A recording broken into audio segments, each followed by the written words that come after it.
This for Gambit meets? Yeah. This is what we're doing today. Do you know Sean Conrad? Yeah. I'm assuming that he's gonna show up sooner or later. He usually does. Okay. He told me to come. Meeting up with him. Yeah, just hang out.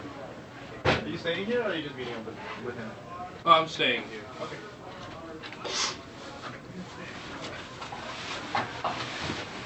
I'll be right back. I just gotta refill this water jar. Okay. My name's Philip. My name's Philip. No, I'm Julian. Julian.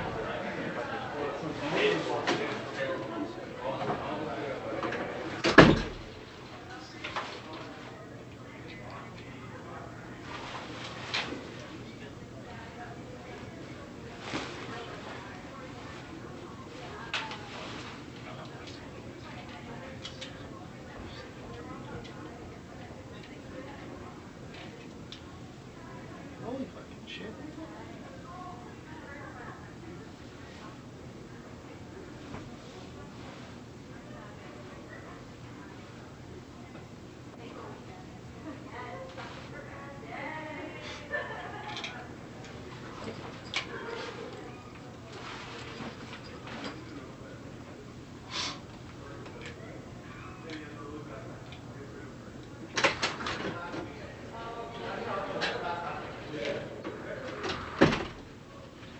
We'll start once more people show up. It's a little quiet.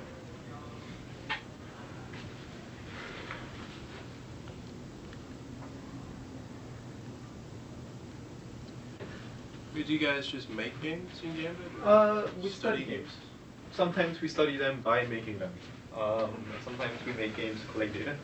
So we operate like a MIT research lab. And so the stuff that we do is usually related to research in some way or another. But on Fridays it's just sticking around. Just sitting around and play other people's games. Let me get some more water. Oh yeah. Let's see this. I'll get it.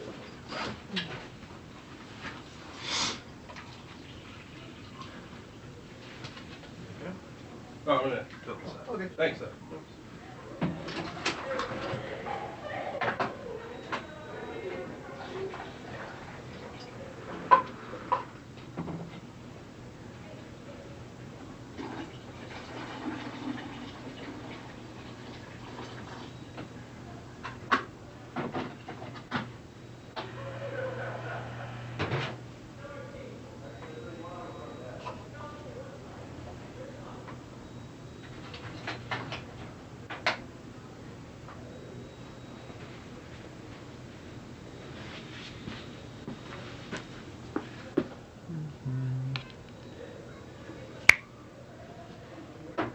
Oh, come on.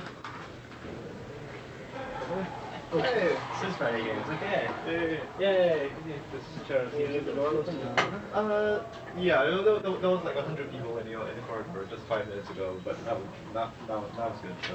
These two chairs around a bit.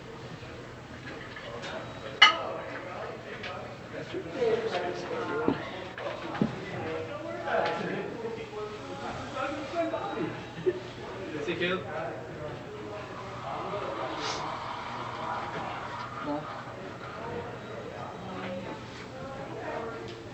Yes, what stuff's right there? Is there a better place to put this? Like, No take up idea. my seat.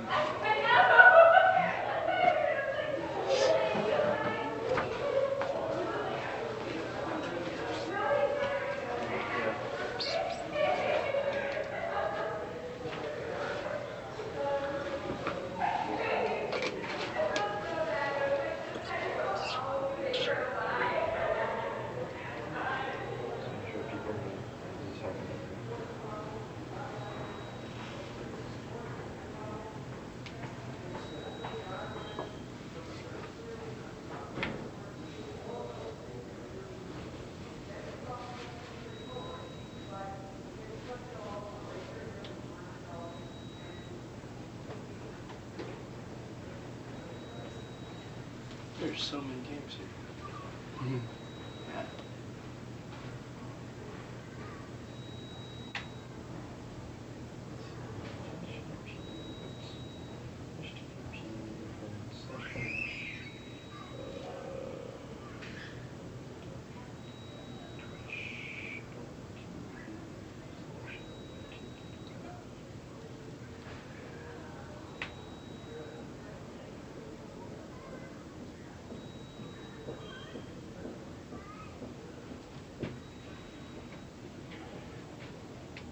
we can start playing some of this stuff so that people understand what's going on.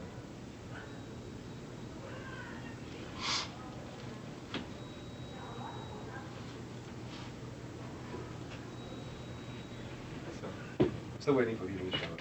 Hey, welcome to Fuck This Jam. This is Fernando Ramasho. And I'm Rami Ismail of Dutch Independent City of Glanbia. We're organizing Fuck This Jam, which is an idea we had while discussing whether making games in a genre you hate is a good design practice.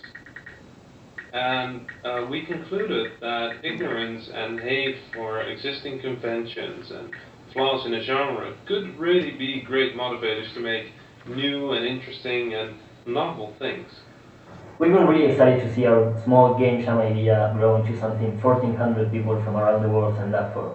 So together with you, we hope to see this idea grow and see all the beautiful things that happens all around the world. And now we've got some actually intelligent people to say some clever things for us.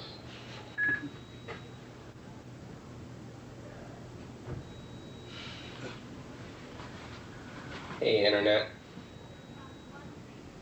Welcome to Fuck This Jam. I'm Zach Gage. Rami asked me to record an introduction to this jam for you guys. I think he asked me because I recently released a game called Spell Tower that did pretty well. It's a word game, and I made it because I totally fucking hate word games. This isn't the only time I've done a game in a genre that I don't like. Actually, that's usually how I do it. And now Rami is telling my secret to all of you. But that's okay. So this jam, it's about doing something in a genre you hate. But it's not really about hatred. It's sort of actually about love. A lot of times when you do something in something you hate, if you want to do it, if you're trying to do it, you're doing it because you want to grow closer to that thing. You want to be able to understand it in a way that makes sense to you. So when I made a word game, even though I hated word games, it wasn't to mock people who like word games or to mock word games as a genre. It was to understand why I never liked word games and try and do something like that in a way where I would like it. Find a way to relate to it. And I think this is really a great way to work. Not just because it's about love, which is always good, but because it teaches you something all the time. You know, a lot of the time when I make games, I find trouble spots where I'll get bored of what I'm doing because I already understand it, or I've done so many games or types of projects in a genre that suddenly it's no longer interesting. It's just like busy work. I already know how to do all the things and I'm just crunching them together. But when you work in something you don't understand, all of that stuff is gone. You're starting with a completely blank canvas that's blank with ignorance. And you have to learn every single step of the way. You have to make guesses at what you think you might like or what you think people might like, and then follow through. And when you have something that works for you, you get to test it with people who play that type of game and see what works for them and why they like it and why they don't. A lot of times, the reasons why people like things are pretty universal. At least with word games, I know that I found that people who liked word games liked spelling, but they also liked playing games. And I didn't like word games because I didn't like spelling, but I liked playing games. And so there was a whole middle ground there that was very fertile of trying to make a game that was a word game that was really like a game. And this was great for me because I got to see how beautiful words are and how interesting spelling is just as an interactive mechanic. And it was great for people who like word games because they got to see how great real games are, games with rules and strategies that aren't just about memorizing or understanding or being able to do anagrams the fastest. So two things happened there. The first thing was I got to investigate something that I didn't understand, and I came out of it being educated on it. I created something and I did research, and this all happened at the same time, and it was thrilling and awesome, the 2 weeks that I originally was working on that. But the second thing that happened is that a lot of the ideas that I had were really founded in ignorance. One of the things that really shocked me later on about Spell Tower is there are about 1,000 million games out there where letters drop down, where you spell words and then the letters compress. There are so many. It's a whole genre of games. And I think if I was operating in an environment where I knew that those existed and I knew all about them and I thought about them and played them and knew the best parts and the worst parts, I might have shied away from using that at all as a mechanic because I would have had a lot of preconceived notions as to why that works and why it doesn't work. And I think a lot of the success of Spell Tower was my total ignorance of that. The thought that I had come up with something new and was tuning it in a way actually made it something new, whereas it would have been something derivative earlier. So I think those are the things that I would impress upon you for this jam. Really stay ignorant, but once you're going, carefully research and try what you're doing. But most of all, have fun and keep an open mind, and hopefully you'll make something really awesome and then do this forever, and we'll have only games made by people who hate the genres, which would be a really thrilling world for me. Although then the press story of I made this and I hate it wouldn't be so special anymore. That's all I got. Good luck, guys. Hi there, I'm Ian Bogus, and I'm a game designer and an author and a professor and a bunch of other things. Even though I've done a lot of things in my career, I'm now probably best known for a game called Cow Clicker, a Facebook game in which you click on cow every 6 hours, or even more often if you choose. Cow Clicker was a send-up of everything I hated about Facebook games, or at least it started that way. Eventually the game became much more than that, and to be honest, I'm not really sure what it is anymore or what to say about it. In fact, one of the things that's bothered me about some of the coverage and discussion of Cow Clicker is the continued insistence that it's a satire, or even worse, just a satire. I've seen this in some of the conversations recently about Peter Molyneux's new game, Curiosity. For example, everybody knows that Molyneux has a penchant for taking things far too seriously, but in the case of Curiosity is clicking repeatedly on cubes really so different from clicking repeatedly on cows, or on the place where cows used to be. It's not so much that Molyneux is more serious about his experiment than I am more fond of his object or his creation. Rather, it's that he represents the other side of the coin. Cow Clicker is both stupid and profound, and so is Curiosity. Satire and earnestness are very close cousins. Maybe they're identical, or even weirder, maybe satire is even more earnest than genuineness is. A philosopher friend of mine named Graham Harman has suggested that things never really encounter the true, real versions of other things. Instead, they translate, distort, or caricature one another. And if every interaction between anything whatsoever really amounts to a caricature, then maybe it's best to own up to that fact and stop pretending that anything is more than a travesty of its intended subject. Likewise, hatred isn't really that different from love. Both hating and loving something require you to take it seriously in a way that might not be possible if you were indifferent to it. In fact, as a precursor for design, hatred might be better than love, because hatred erases the careless mistakes of fondness.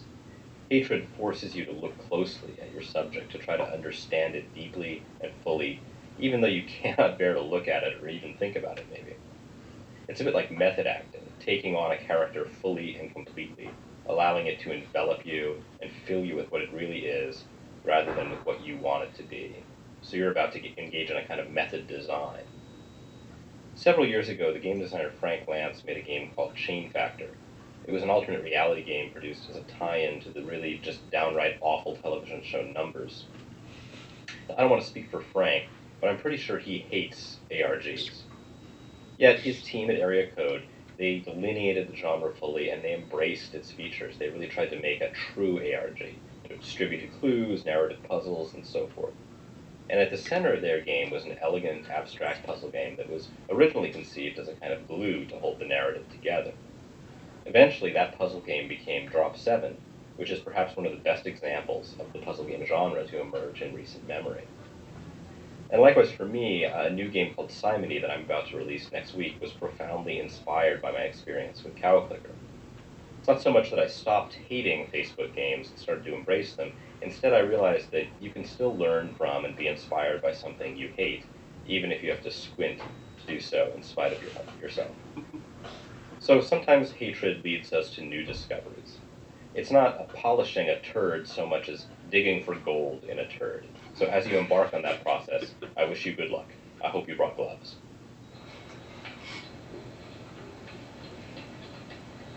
We've got some quick things that we would like to impress on you before we get started. If you haven't already, you should sign up for BMO, that's our awesome game jam organizer. You can do it at bmo.fuckthishjam.com as soon as our beautiful faces disappear. We're also going to have daily news reports on our website, on Twitch TV, and on gaming websites around the world.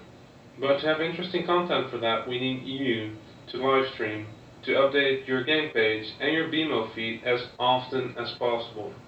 We'll have the coolest interviews, the most interesting projects, and all sorts of interesting stuff on our website. If you need help setting up your Twitch TV, you can check out BMO or check out help.twitch.tv for more information. If you're still looking for a team, you can use the Fuck This Channel hashtag on Twitter or check out the BMO feed for other people who are looking for partners. The first Fuck This Jam news goes live on our website at 8 p.m. GMT. Anyway, thanks so much for participating. Let's get going and make beautiful stuff.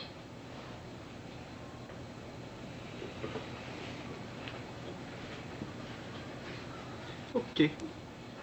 So that was a couple of weeks ago, and they were talking about getting started and everything, but obviously that's all been done. Quite a number of the games are up on the BMO website, which they listed earlier, and I downloaded a bunch. I started with a list that Rock Paper Shotgun published on about a week ago of just games that caught their eye. I downloaded a few more. I've only made my way through about half of the list. So a lot of them are like under a minute of play, frankly. But it's still interesting to see what came out of the process.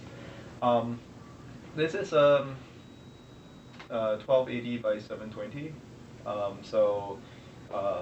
I encourage people to come up here and try out various games. But if you do get that screen resolution select thing that Unity always pops up, just select 1280 by 720 and full screen, and that should work pretty well. So we've got a bunch of games that I've downloaded here, some of which are just web play, and I think I want to start with Crystal Crashes first because it has some weird resolution stuff, and everything else pretty much just works straight out of the box. What is Toilet Simulator? What do you think Toilet Simulator is? Very. Would you like to play it? Yes. Okay, coming up. Have this feeling.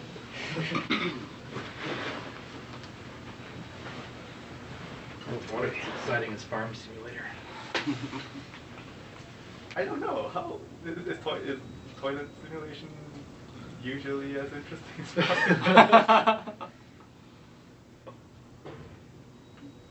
Yeah, so it's like 1280 by 720 and uncheck window. 720? Yeah, that's right. Right, good. Yeah, good. Let's go.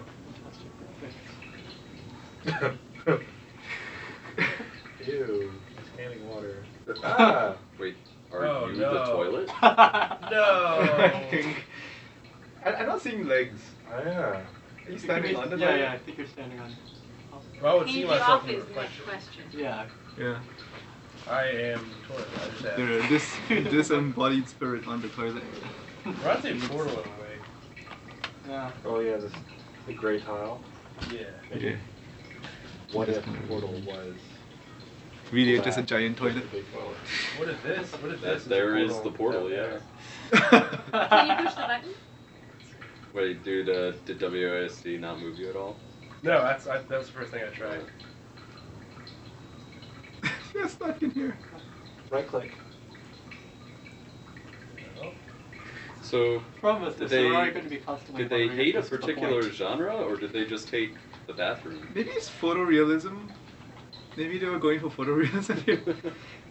I don't actually know. I mean, some of these pages. Simulating banal things.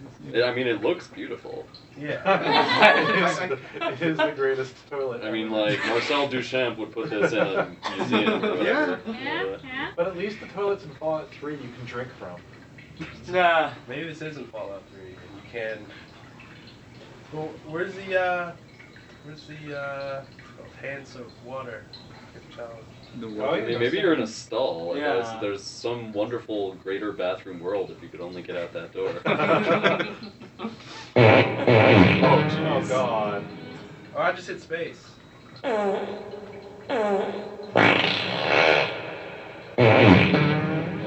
It's the sound design. There's no, like, hitting the water sound, so it's Nope. not complete. Oh yeah, like Try you some can't even more look inside the bowl. I don't think there's anything in there at the moment. Shit. besides water. There's some neat water effects. I mean, it's actually, despite the fact that it's a completely wet floor, or maybe it's just shiny, it's actually a pretty clean toilet. That's reason enough to be standing on top of it. So you're not standing. So just. So maybe this. I've tried every single key, and space is the only one. And the numpad? Let's try numpad. And numlock's on? Yeah. I've tried the top numbers. Let's see. Where is numlock? I haven't used that Top ever. left of the pad? So maybe this experience really is like a good metaphor for not being able to do it, right? So you're trying everything. Yeah, so Really I've hard. clicked. And nothing's happening. Function keys, they appear to not do anything. Okay, I think this game's had its time. Thank you very much. I thought someone was gonna walk in. I can try to find Toilet Simulator on the website. It may be making fun of like truck simulators. We have that too. Maybe multiple groups decided they needed to. Hold on, let me see. Toilet. Is it in alphabetical? Doesn't look it. It was definitely in one of the first few. Oh, there it is. Totally accurate.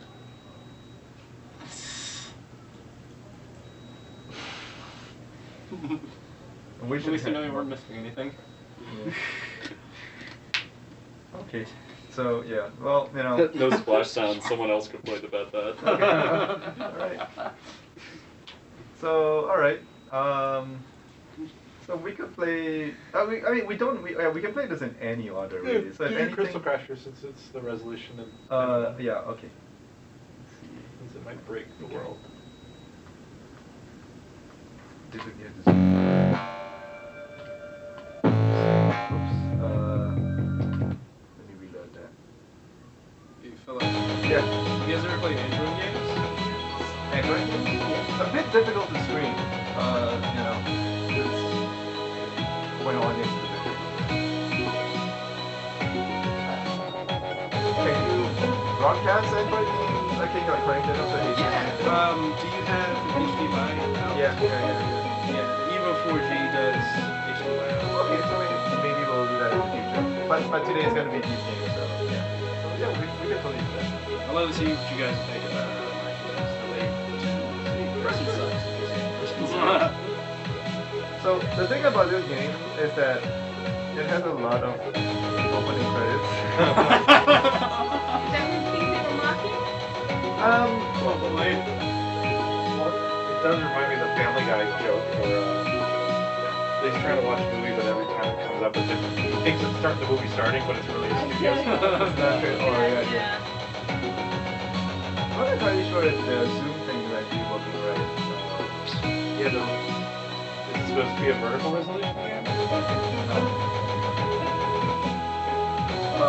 It's just hard to fit it all in screen, but I think it doesn't take all that long to get into the game. So who would like to play this? I want to get money. Money. Argue about this.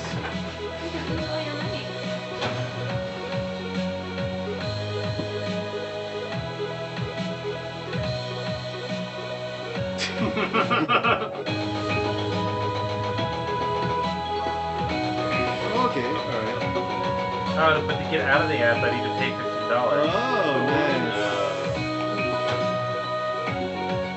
You can't play. Oh no!